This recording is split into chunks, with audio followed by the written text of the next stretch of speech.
नमस्कार, मैं खुशी कुमारी क्लास नवम की छात्रा हूँ। श्री कृष्ण इंटर विद्यालय सिसवा नवादा से मैं आपको वीर गाथा सुनाने जा रही हूँ।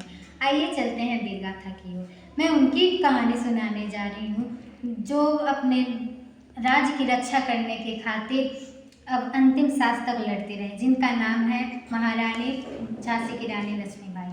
आइए चलते हैं कहानी की ओर। रानी लक्ष्मीबाई की वीरता और बलिदान की कहानी भारतीय इतिहास में स्वर्णिम अक्षरों में लिखा गया है। लगभग 750 शब्दों में मैं उनकी वीर जीवन गाथा आपको सुनाने जा रही हूँ। आइए चलते हैं कहानी की ओर। वीरांगना रानी लक्ष्मीबाई, मैं अपनी झांसी नहीं दूंगी। भारतीय स्वतंत्रता संग्राम के अमर वीरांगना रानी लक्ष्मीबाई जो साहसी देशभक्ति और नारी शक्ति के अद्वितीय प्रतीक हैं, जिनकी कहानी सिर्फ एक रानी की नहीं बल्कि एक ऐसे योद्धा की है जो अपने राज्य की रक्षा के खातिर अंतिम सांस तक लड़ते रहे और अंग्रेजों के छक्के छुड़ा दिए। आइए जानते हैं उनके प्रारंभिक जीवन और शिक्षा के बारे में। महारानी लक्ष्मीबाई का जन्म 19 नवंबर 1828 को काशी वाराणसी में मराठी ब्राह्मण परिवार में हुआ था। उनके पिताजी का नाम मोरपंथ तांबे था और माता का नाम भगीरथीबाई था। बचपन में उन्हें निका था और प्यार से उन्हें मन्नू बुलाया जाता था। जब मन्नू मात्र 4 साल की थी तभी उनकी माता का देहांत हो जाता है। उनके पिताजी जो सेवात बाजीराव द्वितीय के दरबार में काम करते थे, मन्नू के माता का देहांत हो जाने के बाद मन्नू को बिठूर ले आते हैं। वहाँ मन्नू पेखा की आश्रित थी। समान लड़कियों से बहुत अलग था। वो बचपन से ही घुड़सवारी, तलवारबाजी, तरंगाजी और शस्त्र चलाना सीखा। वे नाना साहेब और तात्या टोपे जैसे साथियों के साथ पली बढ़ी, जिन्होंने भारतीय स्वतंत्रता संग्राम में महत्वपूर्ण भूमिका निभाई। मन्नू का निडर और साहसी स्वभाव मन्नू को युद्ध कला में और भी निपुण बनाता गया।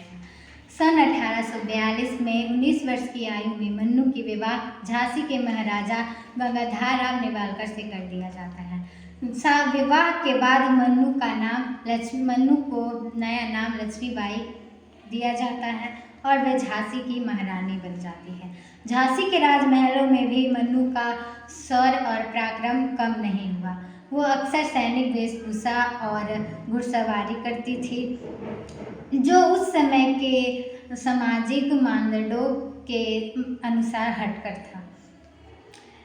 सन 1851 ईस्वी में लक्ष्मीबाई ने एक पुत्र को जन्म दिया, लेकिन दुर्भाग्यवश वे पुत्र 4 महीने में ही चल बसा। 4 महीने में पुत्र का यह घटना सुन के महाराज गंगाधरराव को बहुत बड़ा सदमा पहुंचा, जिनसे उनका स्वास्थ्य बिगड़ गया। वो अपनी मृत्यु से एक दिन पहले 20 नवंबर 1853 को अपने परिवार के एक पुत्र आनंद राव को गोद लिया।